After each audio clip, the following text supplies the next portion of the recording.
Welcome sa Durs 2.0. Fresh at nagbabagang happenings bang hanap mo? Mga padabarkads man yan o mga trending topics? Pwes, sagutin natin yan. Kaya naman isubscribe nyo na ang ating channel para sa mga nagbabagang balita everyday. Welcome back again sa ating YouTube channel mga kadabarkads, and for today's video, ang pag-uusapan natin ay tungkol sa mga importanteng kaganapan sa loob at sa labas ng Itbulaga. Unahin nating pag-usapan ng tungkol dito sa magaganap by March 6. Friday po yan mga kadabarkads. So para po sa mga VIP dabarkads natin, samahan po natin sina Karen Aistrup, Roel Carino at Lucky Robles ngayong Friday. Kaya sana daw i-comment ninyo ang inyong mga song request at message para po sa kanila. So ayan po mga kadabarkads yung kanilang official poster, and right after nga po ng announcement na to ng TBJ kahapon, ang dami pong naging masayang dabarkads dahil matagal na daw nilang inaantay ang pag-appear po ni Roel Carino sa Buy Request. Bukas na po yan, Friday, 4 p.m. Samantalang congratulations naman kay Jerome Ibardome dahil finally nakuha niya na po yung kanyang trophy para po yan sa Gawad America. Isang karangalan ang naiuwi po ni Jerome Ibardome sa Pilipinas dahil po yan sa kanyang husay, galing sa pagkanta at sa pagkuklone kay Elvis Presley. Samantalang sa mga hindi po naniniwala na meron pong concert si Jerome Ibardome, by April 9, eto na po at personal na po siyang nag-imbita at gumawa po siya ng video greetings or video invitation para po sa mga Geromantics para naman suportahan natin siya sa kanyang 1-year anniversary sa pagiging Elvis Presley.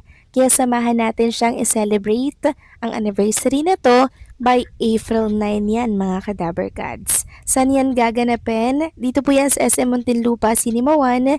Ticket details, PM nyo lang po si Ma'am Christina Ignacio or si Ma'am Neriza Mendoza.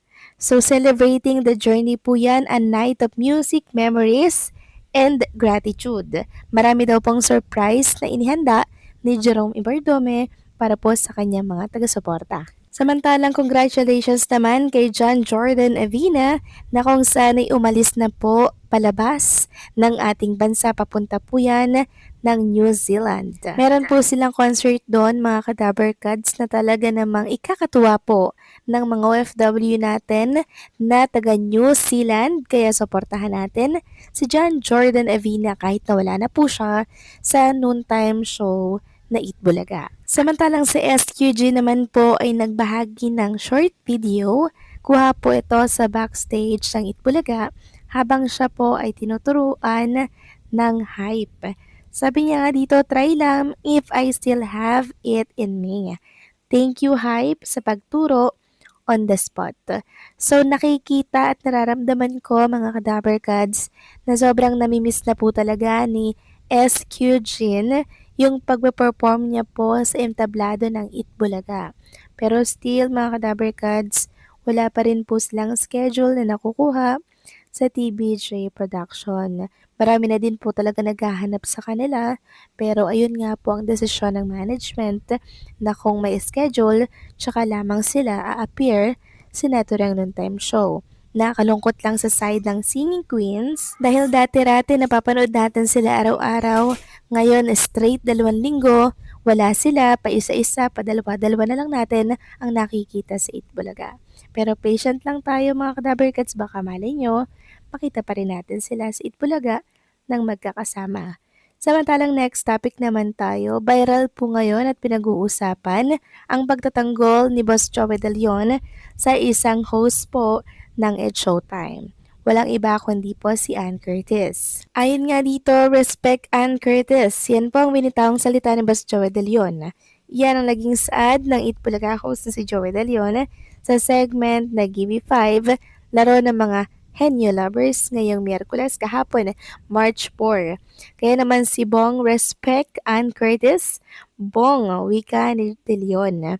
Respect ang mga kababaihan, dagdag naman ng Itbulaga host na si Miles Ocampo. So in short, pinagtanggol po ng mga dabarkads natin or ni Boss Joey at Miles si Ann Curtis. So sa mga hindi pa po nakakaalam, si Ann Curtis po mga Kadaberkads ay talaga namang nabastos. Dahil po yan sa sinabi ni Quezon City Rep. Bong Santay, mga Kadaberkads. Alam niyo po ba ang sinabi ni Bong Santay sa Senate hearing? Sabi niya, alam niyo, minsan na siyang rela ako, nakita ko si Ann Curtis, ang ganda-ganda pala niya. You know, my desire sa loob ko na nag-iina talaga, na-imagine ko na lang kung anong pwedeng mangyari, pero syempre, hanggang imagination na lang yon. Pero di naman siguro ako pwedeng kasuhan kung ano ang ina-imagine ko. So grabe mga Kadaberkads, no?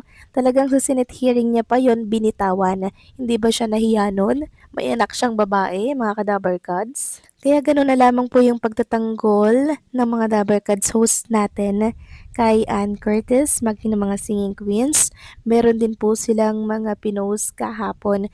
Sabi nga po ni SK Eunice, respect women, respect people. Not only because it's Women Month, not only because may asawa at anak kang babae, it is not even about being nice. It's about recognizing basic human dignity. Sir Bong Suntay, respect is not optional. You respect women for the same reason you respect anyone because we are human.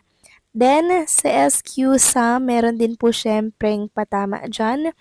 Sabi niya dito sa kanyang na-repost sa story, nakakainit talaga, nakakainit ng ulo at ng dugo ang mga taong walang mahaupas na ipinangalandakan ang kabastusan sa mga kababaihan.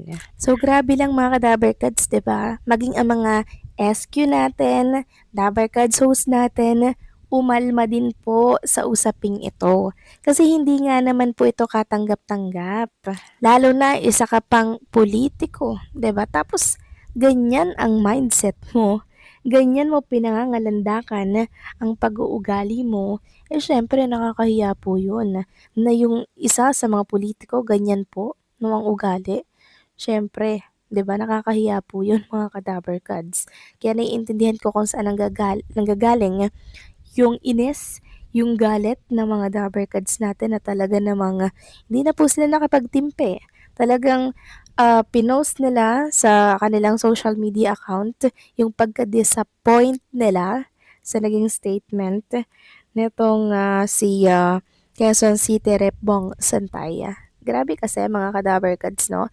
And nabalitaan ko na humingi na daw po ng sorry. Kahit na humingi siya ng sorry, nangyari na po yung damage mga kadabarkads. So sana, di ba, kinimkim niya na lang yun, tinahimik na lang niya yung bibig niya, kasi ang nakakahiya dito, hindi lang siya, maging yung pamilya niya, and also yung, alam niyo, yung anak niyang babae, mga kadabarkads, parang wala siyang anak na babae, kung siya ay mag-isip, 'di ba? Kaya talaga namang pinupog siya ng bash or batikos ng mga Pilipino. So, paano mga kadabarkads? Hanggang dito na lamang pong update natin. Maraming salamat sa patuloy na pagsuporta.